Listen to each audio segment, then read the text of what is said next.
ladies, welcome to another video with Leslie. Today I'm here to show you my DT project for February, and I'm super duper excited with how it came out. And so what we'll do is we'll go ahead and I'll show you the products that I used, and then I'll go through what I did. What I made was this Shabby Chic vintage kind of Tussie Mussie, and I really like how it turned out. Okay, so let me just set it to the side here. I'll show you what products that I used. I used the Mini Mulberry Open Roses in the vintage colors, and I used the pink. Let's see, I used the Mulberry Sweetheart Blossoms in the two-tone baby pink, and I love those. Those are so super cute. I also used the Mulberry Cherry Blossoms in the pale pink, and let's see, I used the 1-inch organza butterfly in the ivory. Yes, in the ivory. I used the organza on acrylic flowers in the pink. And then I used this beautiful lace, which is the ruffled eyelet lace. Okay, and then I used the woven white daisy scallop lace, and it comes in white, and as you can see, you can I have changed it to blue in the past for a past project, but today I had used pink, made it pink to match my project. Okay, no, I didn't use that, sorry. I also used this, which is the mauve colored satin ruffled lace. And let's see, I used the clear pear crystal, and it's a really big crystal.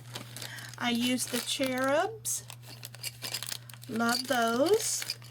And then I used, the last thing I used was the flat back pearls in the light pink. Okay, so let me move all that aside, and then I will show you what I did to the Tussie Mussie. And okay, the paper that I used is a very, very old paper that I've had in my stash since 2005. Look at that, 2005. So it's My Mind's Eye, and it's a wild asparagus line, and it's called Dream Floral Lavender Paper. And I love this paper. It is so very pretty. And then what I did was I took just a little bit of gesso and put over it to, you know, kind of tone it down just a little bit. And I love how that looked. Okay, so this again is made with a 12-inch piece of paper. I took the whole sheet and I folded the paper back here instead of having the point, because I don't know, I just thought that this would be, I don't know, that's just the way I wanted to do it.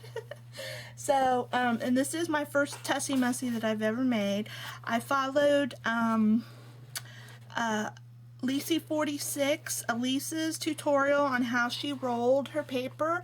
And if you haven't, ladies, if you haven't seen her video, she does a really good job in explaining how to roll the paper. And you know, she said, you know, if you want to like practice before, I didn't even have to practice. I just followed her tips and was able to roll this the first time, and it did really good.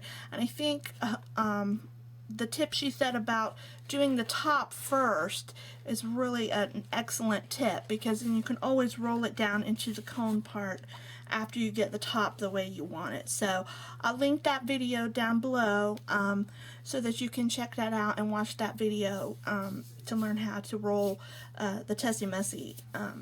So let's see, lots of stuff going on here.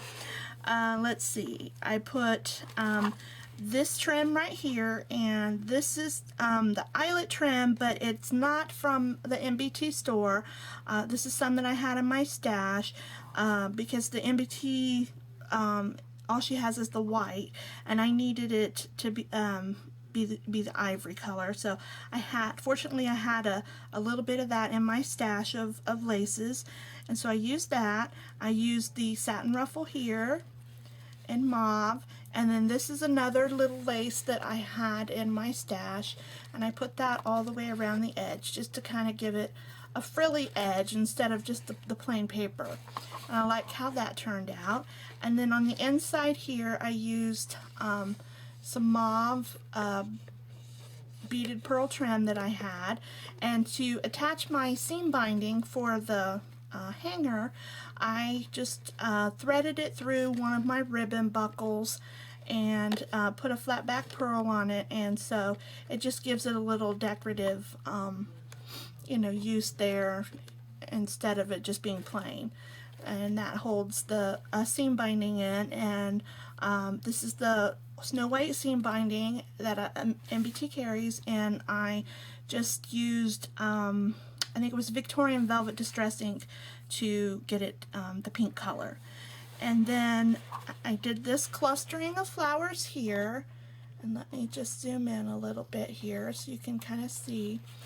This is one of my homemade roses that I make, and it kind of has the Victorian Velvet ink around the edge. And then here are the pink cherry blossoms, super cute. And then this right here, these two white flowers are I Am Rose's flowers that I had in my stash. And then here's the little the Sweetheart blossoms, and those are just so super cute as little filler flowers. They're just, you know, they fill in. And then here are the little vintage mulberry ones that I used from that one vintage pack. And let's see, I did the same clustering over here on this side. And then here is my cherub, and what I did was I have some, let me see, I had it here. Where did it go? I took some, it's Stamp and Stuff embossing powder, and it's a sunny yellow pastel, but it kind of looked ivory to me, you know, so I thought, well, I'm going to just take that and emboss the little bit, the raised edges on the cherub there. So I like how that turned out. Okay, and then here's where I used that beautiful scalloped lace that Misty has, and then this was some lace that I had in my stash, and I just turned it into a, you know, a part of the flower. This is the eyelet lace here from MBT, and what I did was I used my Lindy Stamp Gang Opal Sea Oats, and I just colored that because I wanted to incorporate some of the brown throughout the paper through here, so I thought it needed a little bit of you know, light brown in there. A ribbon buckle with the flat back pearl, and then here is the 1-inch organza butterfly, and that's just, I had it landed on the flower there. And then along the edge here I followed, it kind of curves a little bit, the stitching in this lace right here, and I just kind of followed that stitching with the flat back pearls, and that's the light pink flat back pearls. And then down here I just made a seam binding bow, and then here's the pink acrylic flower with the organza. I love these flowers. I only use these flowers on something that I know I'm keeping for myself because I love these flowers. Okay, and then here is the really large pear crystal that is just super gorgeous. And what I did was I just poked a hole through the end of the paper and threaded some wire through there, because a jumper or O-ring wouldn't work, so it was you know, wouldn't go through the paper. So I just had some heavy-duty wire in my stash and just made it like that so it'll dangle. And this is a super fabulous crystal. Look how it shines, ladies. Okay, so that is the front of the Tussie Mussie, and then the back is pretty simple. All I did was really use this let me zoom back out here again.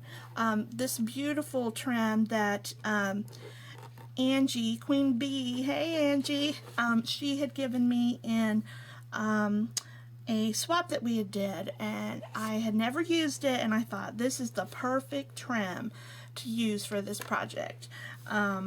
So let's see, I think that is oh no, I forgot the little sprays here that I used also from MBT, and I used those in the pink and the ivory, and that just adds a beautiful little touch there to the big flower. And let's see, that, yep, that's it. So I hope you guys like my project, and I really enjoyed making my first Tussie Mussie, and so I'll probably be making more of them now that I know how easy they really are to make. And again, check out Elise's video, Lisey46, on how to roll the paper, because she really does a great job in explaining it. Let's see, I think that's all I have for today.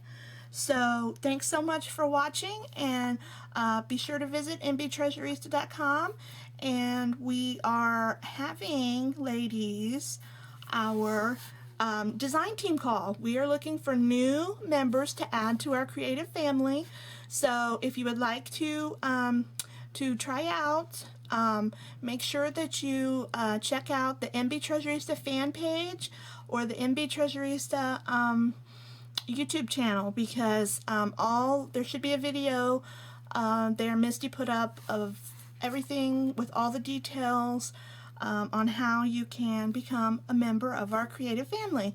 So we're super excited about that. And let's see, anything else going on? Oh, one more thing I forgot to tell you guys. Anytime you go and make a purchase at mbtreasurista.com, make sure that you use, I have my own coupon code there now. So what that means to you is anytime that there is not a sale going on at the store, you can get 10% off your entire purchase just by using my coupon code. And that code is Leslie10. I'll put the correct code in the down bar so that you can make sure that you can use that code when you make your purchases, and that'll save you 10% anytime that there's not a sale already going on in the store. So I hope that you ladies have a great day and a fabulous rest of the weekend, and I will talk to you again soon. Thanks so much for watching, ladies, and have a blessed day. Bye-bye.